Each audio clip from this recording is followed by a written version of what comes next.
I will also continue to seek a just and lasting peace between Israel, Palestine, and the Arab world.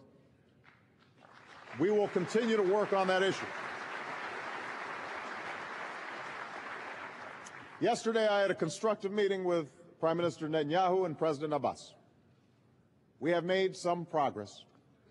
Palestinians have strengthened their efforts on security. Israelis have facilitated greater freedom of movement for the Palestinians.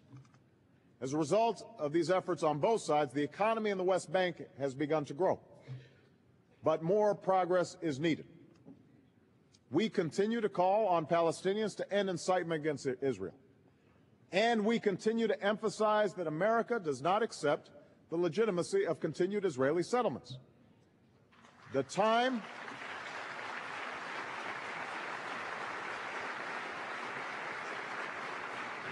has come to relaunch negotiations without preconditions that address the permanent status issues: security for Israelis and Palestinians, borders, refugees, and Jerusalem. And the goal is clear: two states living side by side in peace and security. A Jewish state of Israel with true security for all Israelis, and a viable, independent Palestinian state with contiguous territory that ends the occupation that began in 1967 and realizes the potential of the Palestinian people.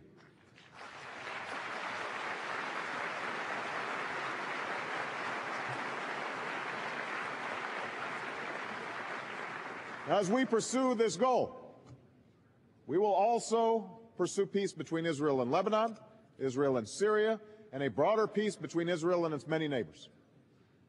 In pursuit of that goal, we will develop regional initiatives with multilateral participation alongside bilateral negotiations. Now, I am not naive. I know this will be difficult. But all of us, not just the Israelis and the Palestinians, but all of us, must decide whether we are serious about peace or whether we will only lend it lip service. To break the old patterns, to break the cycle of insecurity and despair, all of us must say publicly what we would acknowledge in private. The United States does Israel no favors when we fail to couple an unwavering commitment to its security with an insistence that Israel respect the legitimate claims and rights of the Palestinians.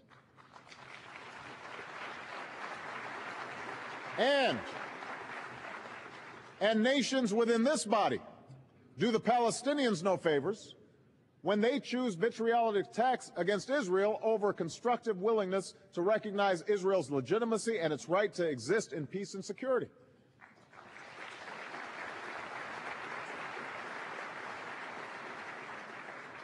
We must remember that the greatest price of this conflict is not paid by us. It's not paid by politicians.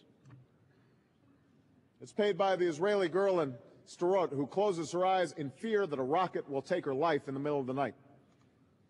It's paid for by the Palestinian boy in Gaza who has no clean water and no country to call his own.